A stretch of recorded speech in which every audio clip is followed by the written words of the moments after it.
Abejaba okugamba ebi bari omu mushomo ogw'abebembezi b'amatendekero ag'ahaiguru ogwabaha itendekero rya Mbarara University omu Kihumuro omu rurembo rwa Mbarara ogwaba gutebeekanisibwe aba Julius Nyerere Leadership Center erizooba. Julius Nyerere Leadership Center ekatandikwaho President Museveni ngu eyambe eminyeeto okutunga obukugu omu bwebembezi. Eminyeeto buri kimwe kiterire ningashi buri kimwe kiboniire akuba itwe nk'eminyeeto twine ebitukurabamu twine challenges ezitukufacinga kandi ezakubire nziba zitariho. Twena ntukimanya ngu ihangeri obwire bwona oburihindwire leadership kibenkibaho omu mikono y'eminyeeto konko bwa hati ntureba Uganda aho eminyeeto etine chance ku expressinga views zabo, aho eminyeeto etine opportunity ku ombwebembezi omwe. Hariho Lucky Holgild, President wa Mbarara University of Science and Technology, yashobora ngo omushomo ogu nogubaho omugisha ogw'okwega okurugaho abantu abatwire ombwebembezi hamwe n'okufuna obukugu obutari obumwe na bumwe. Omugisha ogu ogwa Julius Nyerere Leadership Center Training nigutuha omugisha itwe nk'eminyeeto kwegera abantu abatwire ombwebembezi, abatwire omu butegeki, abantu ababurebireho kandi abantu in fact abayihire amahanga gitu omu mikono y'abajungu ningasha bitweta colonialists.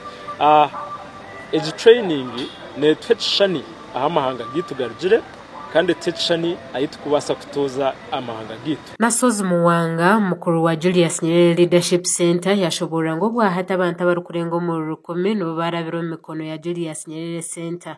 Nasozi yayongera yagira ngo bwahati bakafuna ekizubu ubwo kitongore cyabirenki bashagikane sente bakazishara ebicweka kinana ekyabateganise munonga konka bagumiza muno bakora. Ekizibu kyatutukako nti sente zaffe zibali batuwadde basalako. Twali badde tusobodde okuba nti tukoze trainings ezisingawo naye kwegamba ebintu ebisinga bibaawo ne muyiya nesobola okufuna abantu bano nga UNDP ne batuyamba tusobola okugenda maaso ne programu eyo naffe ffennyini bwe mulabye ba facilitators bafuna obusente butono nnyo naye lwakuba nti bali committed n'okuba baagala ne bagamba nti nedda tofaayo ku kya sente katusooke tukole ekitwina okukola. Aha mukoro nugwo gumwe Kanusi Robert uri omuhezi wa RCC omulimba City South yasima government ahawe bitongole bitari bumwe na bumwe okurugayo bakashomesa begihe cyari kugira ngo kiwerire munongi ihanga. Tulibasanchi finyo ku government okuba nti waliwo ebitongole bivuddeyo nga bisomesa abaana baffe ne universities okubasomesa ku kulembeze obulungi engeri gye buzimbibwamu omusingi omulungi abaana baffe basobola okuyimirira okulonda abakulembeze nabo bennyini okuyingira mu bukulembeze nga bategerera ddala nti obuvunanyizibwa bw'omukulembeze kyeki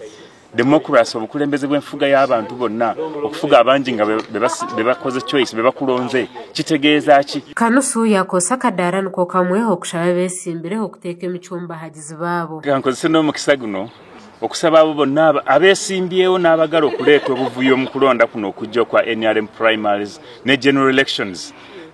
Okuleta akavuyo mu kulonda so kumalawo ebizibu ebibaluma sikwe kumalawo ebizibu ebituluma naye okulonda bakulembeza abatuufu nga tugoberera obumanyiso obulungi obw'abakulembeza abalungi kyekijja okumalawo ebizibu byaffe kituleetere essanyu kituleetere n'enkulaakulana naye omuleeta akavuyo kigenda kutuzaayo mu kuyiwa omusaayi. Pauline Byakiika yagira ngo okuligirira habiri kugenda omu miisho ebizibu ebingi nibiruga aha bwebembezi aha ndengo zoona. The different facilities and the different institutions, many problems that we face are about leadership at different levels. You don't have to be the top leader of an institution to contribute. At each and every level, if you have the principles and the values of leadership, you can cause change. Omushomo ogu nuguza kutwara ebiro mukaaga ahari Mbarara University of Science